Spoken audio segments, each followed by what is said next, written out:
Welcome to the Author Roundup. This special segment of the Book Connection show features up-and-coming indie authors who sit down with us and talk about their recently released books. Join us as we chat with our next guest author.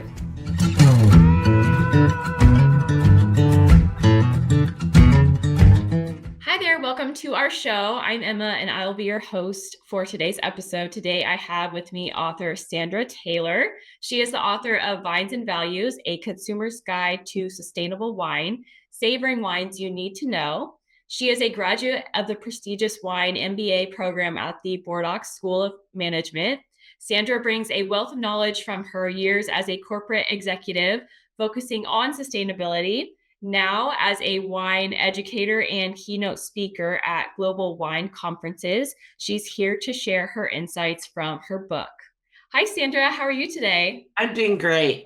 Good. It's nice to meet you. Thank you. Happy to be here. Yeah. So can you tell us a little bit about your book? It's Vines and Values, A Consumer's Guide to Sustainable Wine. It's my second book. The first book I wrote was really directed at the wine industry as to how wineries and vineyards could use sustainability for their brand. And they've made a lot of progress. But I felt that consumers still really didn't understand what sustainability means. I get that question, lots of questions all the time. What's sustainable? What's the difference between organic, biodynamic?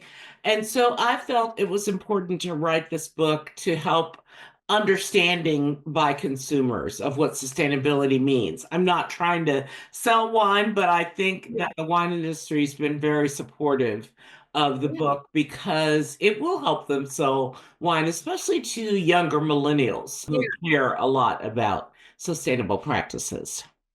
Okay. And so personally, I do really love wine, but I'm not super familiar with sustainable wine or even like organic wine. So you said that your book highlights a major shift in the wine industry approach to sustainability. How far do you think, or how much do you think the knowledge of sustainability in wine has shifted even within the past like 20 years?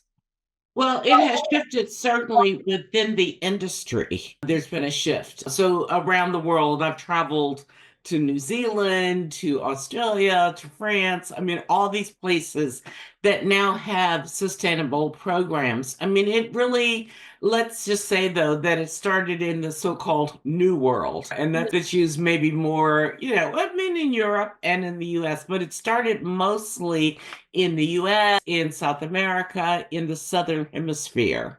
Partly, I mean, I think for a lot of reasons, partly, I know in New Zealand, for example, they wanted to sell more wine in the UK, and the UK market is very sensitive to sustainability and very supportive of sustainability. And then, of course, even in California, a lot of vineyards felt that it was important to adopt these practices because it was better farming.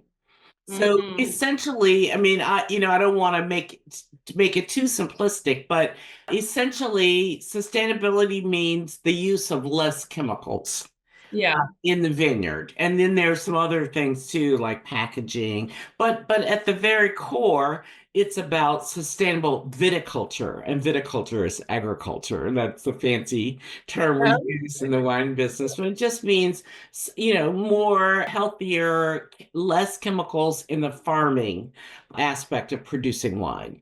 Okay. And so that's like more in the industry. So as a consumer, do we know that we're getting a sustainable wine, or is it like, okay, we happen to get a sustainable wine? Like how much of wine is sustainable? Well, so because of the progress, your first question was about how much progress has been made over the last 20 years. So over that period of time, different regional programs. So these are typically organized by region. So Oregon has a program, several different parts of California have sustainable programs. New Zealand has one. They're similar. But over the 20 years, they've made a lot of progress in getting more and more vineyards and wineries to participate. And now they're at the point where they actually put either a logo on the label or something in South Africa, for example, they put a little seal around the neck of the bottle that says certified sustainable, essentially. Oh, So okay. that's how you know. So Okay. you know by looking at the label or somewhere else on the bottle. There's some Okay. indication. I'll look for that now. Oh, I'm Yeah. excited. So many people don't realize how their wine choices can impact the environment. How do consumers' purchases influence sustainability efforts in the wine Well, industry? yeah, I came from the coffee industry. I spent many years doing Oh, nice. sustainability in coffee. And so the one thing about, when I worked in the coffee industry, there were lots of protests and a lot of pressure from activists and a lot of pressure from the regions where coffee's produced. Coffee's typically produced in very poor countries, developing countries, let's put it that way, and in rainforests. So the wine industry has not experienced that kind of pressure from Mhm. activist organizations. So I think it's consumers who will create the kind of pressure for the wine industry to be sustainable. So I mentioned briefly before about millennials. I find that younger consumers across the board, not just in wine, want to know that the products that they purchase are produced in a way that is earth friendly, or eco friendly. Yeah. That's just another way, to describe sustainable. But they want to feel like that, their purchasing dollars are helping the planet, or certainly not doing harm to the Mhm. planet. And so I think that's where the pressure will come from those consumers who really have an expectation of sustainability in the food and beverages that they consume. And you mentioned earlier your book explores different sustainability practices like organic and biodynamic, and also another one is natural winemaking. Can you break down the key differences between these methods? Yeah, so when I talk about sustainability, there's in the field of sustainability, there's something called the triple bottom line. So that sustainable products are both environmentally responsible, socially responsible, and economically viable. So that's why I say the triple bottom line. So there's more flexibility, I think, within sustainable practices. Organic means that there are absolutely no chemicals used. And I think most consumers are very familiar with organic because people tend to purchase organic produce in the grocery store, so they've become accustomed to that. And fortunately, the price of organic products has come down somewhat. So organic basically means there are no chemicals used in the growing of any crop, but for sure no chemicals used in the vineyards in growing, the grapes. And it could also mean no chemicals used in the producing of the wine. That's a little bit more complicated, but essentially it's in the vineyard. Now, biodynamic, some people describe biodynamics as organics on steroids. Oh. Because in biodynamics, there's no chemicals used in the vineyard, but there are prescribed and very specific applications that are used in the vineyard. So, for example, there are herbal teas, and it's very clear. And biodynamics is exactly the same the world over, all over the world. There's one certification, essentially, there's one certification called Demeter. But for example, in biodynamics, there are certain teas that are produced from herbs. And then those are, they ferment the herbs and then Mhm. they spray, and that's called a tea that they Mhm. make. And then they spray that on the vines in the vineyard. And that it helps with growth, it helps get rid of certain pests. Mhm. And so, bugs essentially, or diseases that could affect the vine. So that's biodynamic. So it's no chemicals used, but very specific and required applications that are used spray on the vines. Natural wine tends to be, it can either be grown organically in the vineyard or grown biodynamically in the vineyard. But then when it comes to making the wine itself, so you harvest, you get the grapes, you put them in a big vat, and you don't add any yeast or anything else. You just let nature take its course. And there's, I mean, I could do a whole master class on how wine is made, but essentially, the grapes are harvested, they are then fermented. And then ultimately there's kind of a straining or filtering process that takes place. In natural wine, there's no added yeast, so the fermentation just happens from the grapes that, there's some yeast that's already on the skins of the Mhm. grapes. So there's some yeast, natural yeast, and natural fermentation that occurs. And then there's actually no fining or straining. So in typical mass produced wine and even some artisanal, what I call artisanal wines, there is some filtering. You can imagine you put grapes in a vat, they ferment. So there's some particles in there that you wouldn't find in a bottle of wine. So that Mhm. it's filtered, but in natural wine, there's no filtering that takes place. And then finally, sustainable, which is the one that I tend to like because I'm a business person and sustainable, one aspect of sustainable is that the winery should be economically viable. And so there is some spraying and some chemical spraying that's allowed in Mhm. sustainable wine production, but it's very limited. Producers are required to keep records of when they spray. They typically spray only when necessary and not just on a, kind of a routine schedule. And Mhm. increasingly, even sustainable producers are using less and less chemicals. And typical with business, the suppliers of chemicals are starting to produce sprays that are less and less harmful because that's what the vineyard manager requires. And then Mhm. also, as I said before, the triple bottom line, the third aspect of sustainability is social responsibility. Mhm. So, a lot of the work in the vineyard is done by migrant labor. It's done by, temporary labor, if not migrant labor. It's all over the world. It's exactly the same. During harvest, there's a big demand for labor. But it's important for labor to be treated fairly, I think, and for labor to be paid a decent wage. If it is temporary labor, for them to be provided, decent housing.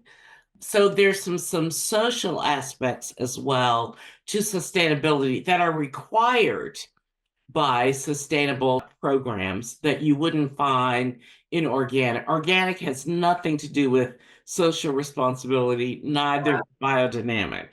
So I'm both a proponent of, of sustainability, sustainable certification, but I am also an advocate for better treatment of workers. Yeah, absolutely. Yeah. And so, are there any like big misconceptions consumers have about sustainable wine? Well, the question I get asked the most is, well, isn't organic the same as sustainable? So people think if they get a bottle of organic wine that it's sustainably produced, but as I said, it doesn't do anything for and by social, I don't just mean workers. I mean, what does the vineyard or the winery do in its own community? Yeah. Does it give back to the community? Is it a good neighbor? Those kinds of things. When they spray chemicals, do they inform the neighbors that they're going to spray so that they can make sure that, there's because there might be wind drift or so there are a lot of aspects to the social side, not just the workers, but also just the community. And so typically people assume, well, organic, that's good, right? It is good, Mhm. but to me, it's not the whole, Doesn't take it to the next level. yeah. Yeah. Yeah. Yeah. Okay. Yeah. Okay. And And then, of course, biodynamic, people think that it's a little weird because I didn't even go into all the practices. I talk about that in the book, some of those practices okay. and how they started. And they are a little bit unusual, but the wine is superb. Yeah. So it Yeah. tastes great. I Yeah. agree. Well, that's all very interesting. All of the different kinds. I had no idea about all the different kinds. And so in your book, you also introduced the wine watch rate system in your book. Can we talk Yeah. a little more? Yeah, so again, my goal is to help. Well, I have several goals. One is to get more people to drink good wine, right? And a lot of people who aren't familiar with wine they don't know Yeah. about all this. But when they do drink wine, I want them to drink sustainably produced wine. Yeah. So, Wine Watch to me is a way to send signals to the consumer. So, often, I mean, for many wine consumers, they know there's a 100 point system, right? I mean, some people don't. When you go, if you buy, I mean, a lot of wine that's sold in grocery stores, even in wine shops, people don't know about the point system. But there are a couple of people, like Robert Parker is an American wine expert. He's, I think, now retired, but he created a 100 point system where he rated wines according to from say, let's say about 50 to 100 points, and Okay. 100 points to him was the best, best tasting, highest quality wine. And so people would buy their wine based on this point system. So they would say, oh, well, Robert Parker gave this an 80 or a Yep. 90 or 100. And producers tended to set their prices too according to his rating. If he gave your wine a 100 point, then you could charge a lot more for that wine. Okay. Mhm. And then in Europe, there were Jancis Robinson is another wine critic, is what they're called. These are people who taste wines and, give them a rating based on their tastes, and their own quality. And these people they have superb qualifications in tasting wine. But that's all about quality and taste. I wanted to create, or I want to create, a rating system that is about sustainability so that consumers can find their wine watch score and that tells them something about the social responsibility of the winery, the practices in the winery. So right now what we propose is, and at the moment we're relying on wineries to tell us, it's kind of a self-assessment of a number of practices. So W is for practices in the winery. A is for practices in the vineyard, so agriculture. T is for practices in transportation and transparency. And I'm happy to share more about that. That really has a lot to do with climate change and emissions. Oh, So okay. that's a T. And C is for the kind of how they describe, for the consumer what they're Mhm. doing in the winery. And H is for humanity, which has to do with the practices I just described around social responsibility. So there are scores assigned to each of those elements. And over time, I'd love for wineries to adopt the program and literally put it on their, maybe not in their bottle, but on a hang tag. So when you go into a wine store, you see a little hang tag. I'd like to see the Wine Watch score. That's my goal. So Yeah. cool. I like Yeah. that. I like that because, yeah, especially like you mentioned, millennials are definitely wanting more socially responsible businesses and products. And yeah, it'll be interesting to see the shift from Robert Parker's, goals to your goals because I think it's very, very important in today's like culture. Like I mean, me as a millennial, like that's things that I care about as well with all of my, purchases, like everything. So yeah, I love that. I hope that happens. That would be Yeah. really, really cool. Oh yeah, it's gonna Yeah. happen. We're Yeah. working. Now that the book is done, that's my next project to get. And actually the book contains profiles of many, many wineries. I think about 60 profiles of different wineries that I contacted. I asked them to complete a survey. And it was kind of the first survey that will lead to the Wine Watch survey. And I was really impressed with the wineries that responded. And so we were able to develop profiles of those wineries to include in the book. So, and that's why, again, I want to stress that Wine Watch is not intended to replace or overtake these regional certifications. It's not intended to replace organic or biodynamic, but it's rather a way. So I accept all of those certifications as real and honest and good. So those you get the C in Wine Watch is certification. So if you're certified, then you get some points for that. So it's not to detract from the good work that's already going on in the wine industry globally, but rather a way to take what's already been done and communicate it in a way that is more available to consumers. Yeah, for sure.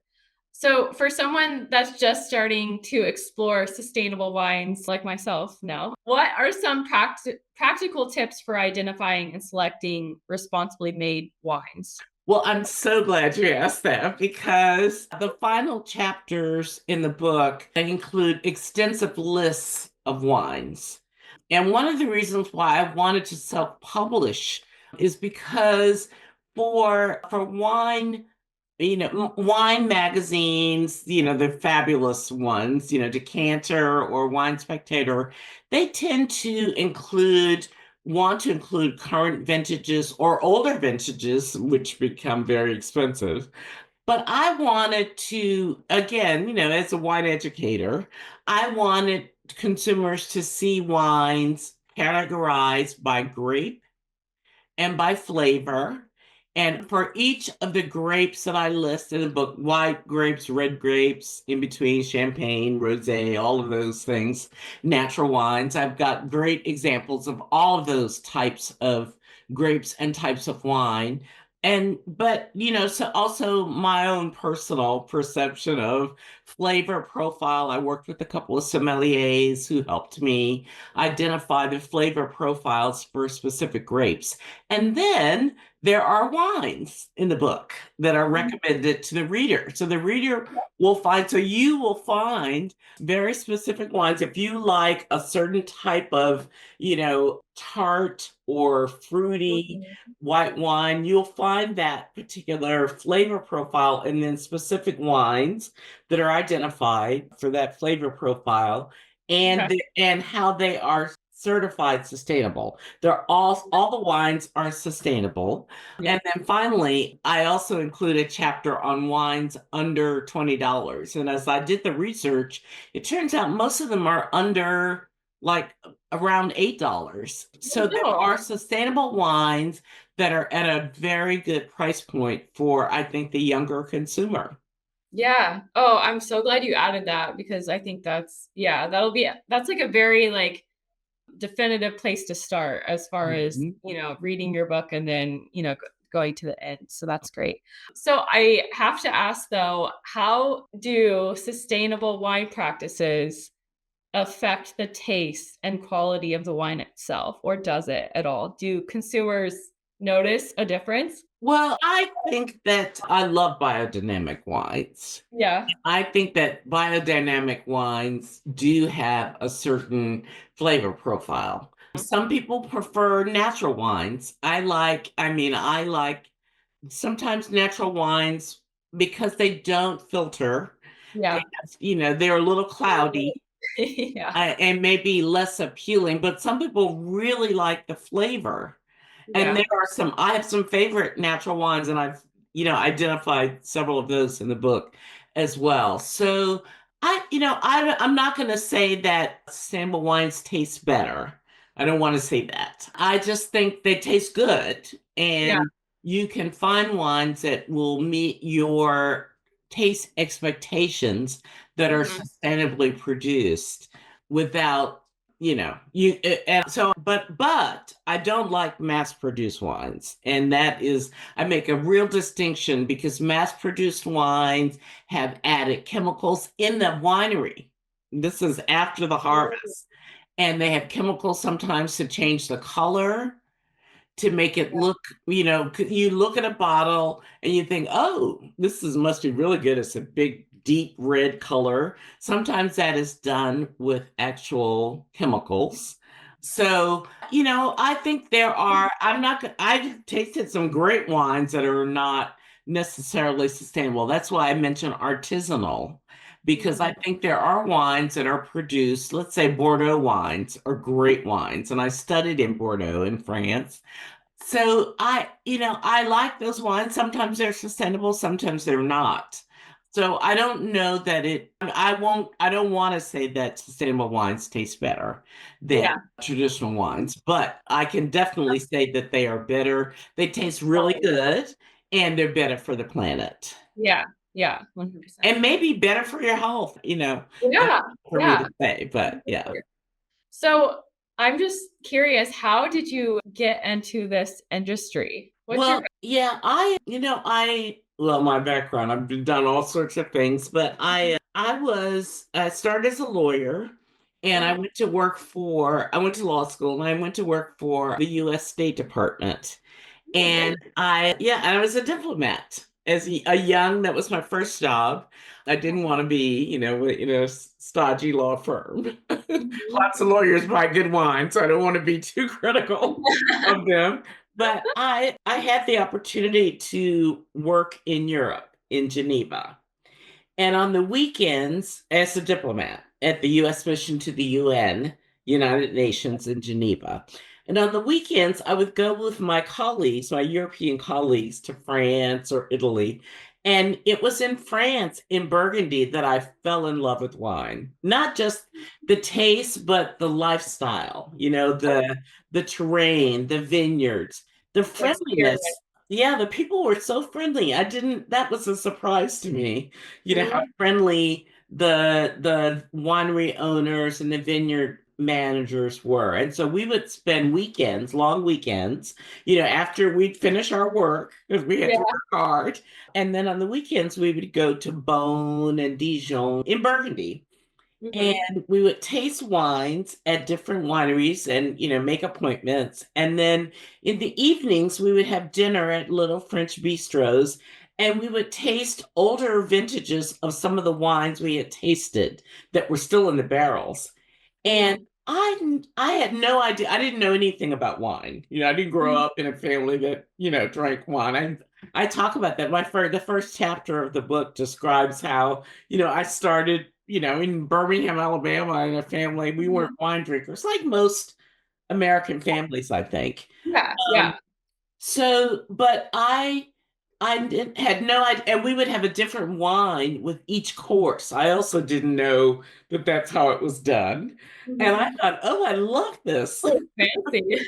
I love this lifestyle. I love the taste. And so Uh-huh. that's kind of how I got started, just wanting to learn more about wine. But that was not my work, obviously. Mhm. So when was assigned back in the States, I would study wine and go to wine tastings. Just that was my hobby. And then after several years, I was recruited to go to work for Starbucks in Seattle.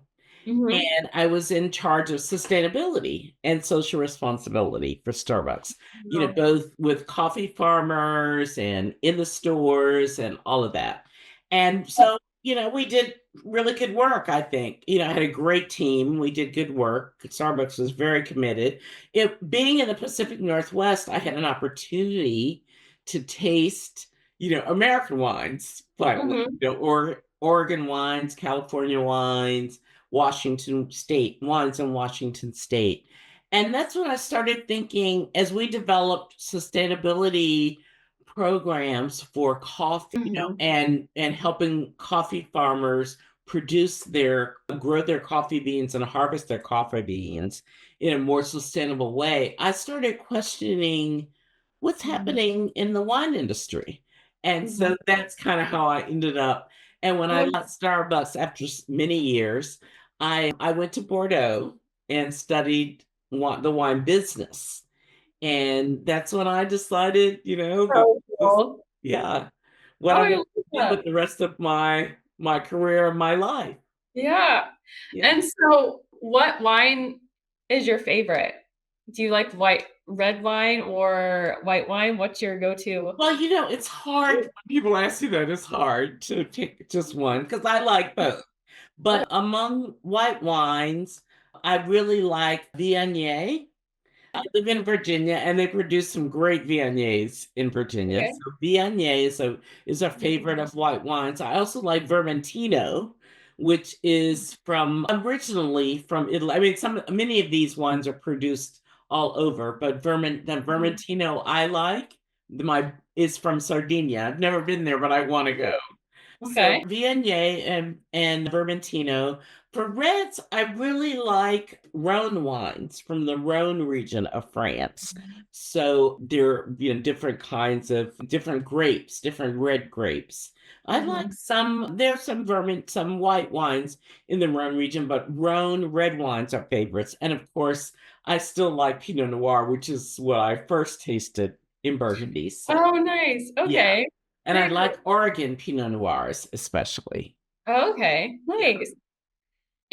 And so you self-published this book. You said you've written a previous book before. How did you discover Archway Publishing? Well, as any author, I submitted my manuscript to several publishers and I Mhm. submitted it to Simon and Schuster. And I just did it on my own. I didn't have an Okay. agent. But I knew I wanted to self-publish. I wanted more control over the process. I wanted more control over the marketing and promotion of the book. So I reached out to Simon and Schuster and they basically said, "Well, we only accept manuscripts from agents, and so they basically recommended, they said, if you're interested in self-publishing, Archway is the one we would recommend. And so that's Mhm. how I ended up with Archway. Nice. And so when did you start writing your book? This book? Well, it's years, honestly. I had as soon as I fit the first book was published in 2017, and even and right after that, I thought, I really want I really want to write something for consumers. I kind of knew that, but it took a while for me to. So I would say it probably took to research because there's 300 wines in the book and if you buy the book, you get a link to a database that I've created that has about 1,000 wines. Oh my gosh. Wow. And just that research alone, identifying wines all over the world that Mhm. are certified sustainable, that took quite a while. So I would Yeah. say, all in all, maybe 4 years to get it Wow. completed, and which was really kind of scary for me because this whole area of sustainability is so fast moving. So Yeah. I would write something and then something new Something would will happen. happen. Yeah. Or like for example, the one thing I haven't really talked about is climate change. The wine industry is Yeah. very susceptible to climate change, not just warming, but variation in Yeah. climate. And Yeah. so, and there was some really great scientific studies that have been done during that 4 year period, what's happening. So it took me a while because I would start and stop, and I was still, working, doing my own Dang, consulting. yeah. Yeah. Yeah. But yeah, I would say 4 years altogether. And what was your writing experience like? Can you share any moments from your writing journey? Well, I love writing, to be honest. Yeah. The one thing that struck me, especially as once I got into it, and got the original manuscript done and it was clear that it was going to become a book. The thing that really surprised me is how lonely it is to be a writer. I mean, you Mm. spend a lot of time. I mean, unlike, the work that I've done where I've been a part of teams or where I've led teams, Yeah. you're always interacting with other people. And I had people, helping me, Mhm. obviously, because I won't say I did all the research on my own. But that's the one thing that struck me. Mhm. Although I have to say, I've been a writer since I was in high school. And I Yeah, love okay, writing. Yeah, cool. I started writing in high school for a little high school newspaper, and then I wrote through college, and I was editor of my college newspaper. And so I love writing. And Mhm. people laugh at me when I say that sometimes words are like my best friends. I'm always looking for just the right word to express the thought that I want to convey. And Yeah. so that part I enjoyed a lot, kind of Mhm. finding knowing what I wanted to say, but then finding the best way to convey it so that people would understand the Yeah. words the way that I wanted them to accept them. Okay. Yeah, very cool. And so was there a part of your book that was the most fun to write? Is there a section in your book that you liked the most? To be honest, I liked the social responsibility Yeah. part because I feel like there just hasn't been enough focus on that. The hardest part was obviously the comparison of all the various, methods of producing Yeah. sustainable wine. But the social sustainability part was really, really fun. I enjoyed it because I felt maybe because I just felt so personally connected Yeah. to that. Talking about it. Yeah, and it was also, I felt I'm an advocate. I feel like I'm an advocate for doing good. And so Mhm. I had the opportunity to advocate with the industry to do better in terms of hiring people who don't look like the people they normally see Mhm. in line, and also to advocate to different consumer groups. I mean, there are not a lot of African Americans or Hispanic winery owners, so I Mm. talked a lot about that in that chapter. So Oh, that part I good. enjoyed. And I suppose I enjoyed the chapter on climate change as well, because I was looking for alternatives. How can the consumer reduce their own environmental footprint or their Oh, own climate footprint? And mhm. so, not just the industry, how they lots been written on that. But so Yeah. I researched boxed wines, for example, which I've come to love. I And love box wine. yeah, and most people don't like, I mean, in Europe, box wines, you find a box of wine in most people's kitchen. But in the US, we've come to think that box wine is inferior wine. And so it was Mhm. fun for me to research Oh, good that's cool. wine in Mhm. box that's in boxes. Oh, So I love anyway, that. yeah. And so how did you structure Vines and Values to guide readers through the world of sustainable wine? Was there a particular experience or journey that you thought of that you wanted to them have while they're reading? Well, I tried. So a challenge was really because I've studied this, and because the first book was much more technical. Challenge was making it, trying to word it so that it was clear and Mhm. understandable to Yeah. consumers. And so, sometimes I would just say, don't worry about all that, I mean, because for example, in organic wine, you talk about, how much sulfur per parts per million, and it just gets really complicated. Yeah. So how do you word that in a way? So I would just say, look, don't worry about that. Yeah. Just worry about this. Just take my word for it that if you buy wine, it's got Yes. this I like label. that. Yeah. So Yeah. that's so I feel like I had to kind of make it a little bit more simple.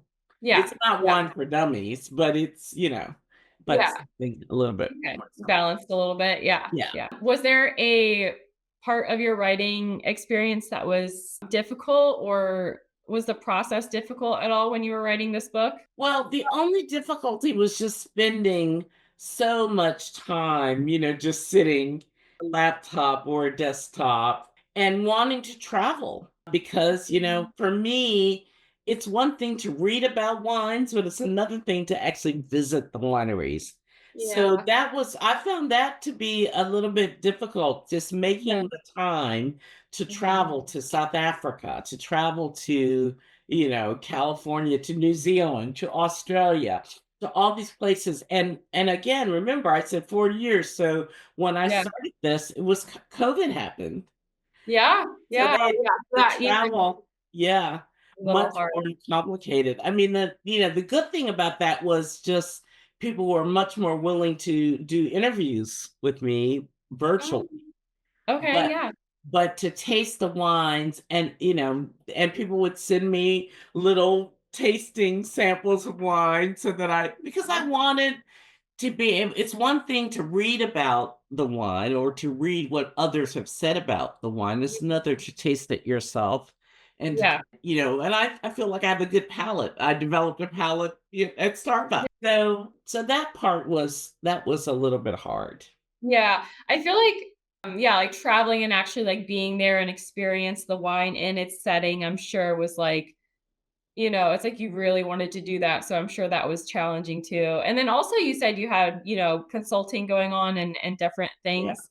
A lot Yeah. of people don't, writers don't specifically have time for writing, or it's not the only thing they do. So it's like Yeah. managing it and, the stress of like, getting it done and doing all these other things. Like I'm sure that's like one of the things that's hard. Yeah, like life, Yeah. family, Yeah. life, family, and earning a living. You've Yeah. got to do. And even though I mean, some people, I'm not a morning person because I've talked to some authors who get up at 4 in the morning and write for 4 hours and Yeah. then go off and do their work. That's not me. But I Yeah. would say I'm a night person. So I ended up staying up very late, sometimes till 2 in the morning, and Oh, then still you get just as much less or just as little sleep, yeah. just because I'm just a night person, and so I would do a lot of writing at night. That sort of, yeah. Okay. And so what's been the nicest feedback or review you've received about your book so far? Well, especially from friends and colleagues who want to be sustainable but don't Mhm. know.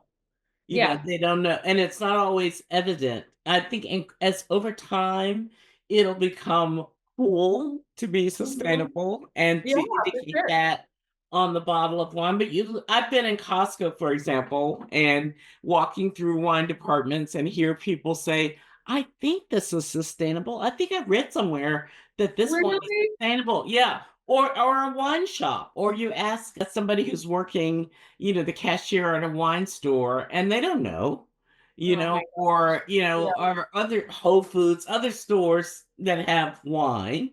A Mhm. lot of Safeway, a lot of grocery stores have wine, but the people who work there don't know anything about it. There's And so, no education. Yeah. yeah, you don't have anybody to give you the information you need. Mhm. So, yeah, Yeah.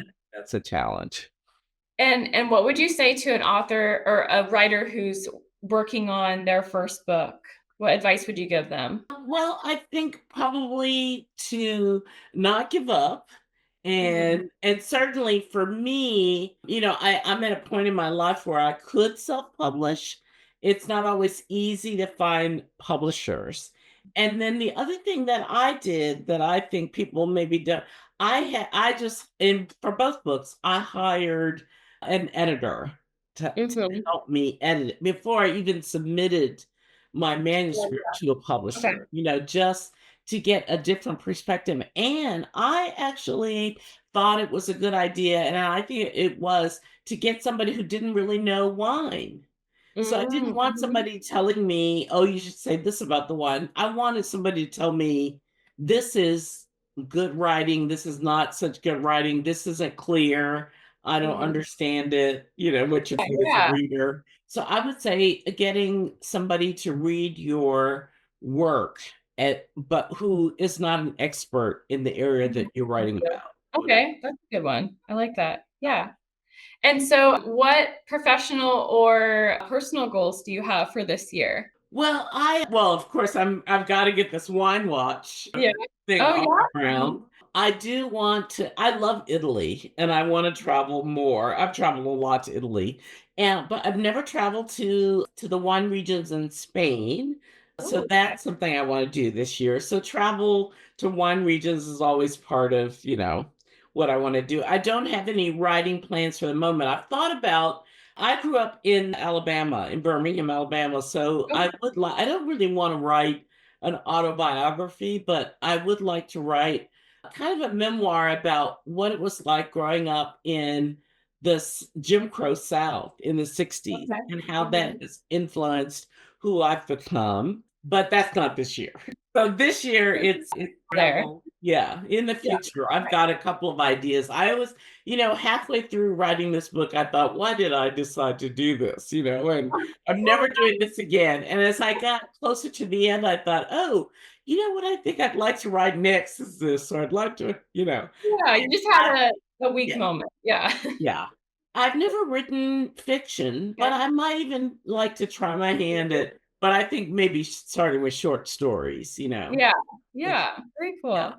So that's kind of what I want to do. Yeah, very cool.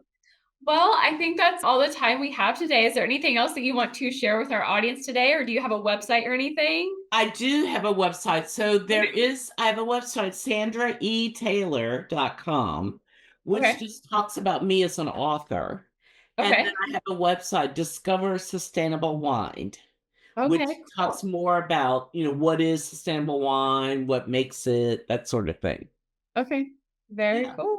Those are Well, the thank you so much for joining me today, Sandra. I think your subject is super unique, and I definitely learned so much. Thank you. Thank Yeah. you very much. I Yeah. love talking about this. So Oh my thanks gosh. for the opportunity. Yeah. Yeah, you're welcome. And if you are a wine lover or if you want to learn more about sustainable wine, you can head to archwaypublishing.com to purchase Sandra's book, or you can also find her book through Amazon or Barnes and Noble. Also, even local bookshops can carry her book and you can order it there if you prefer that. And I hope you have a wonderful day and I'll see you next time.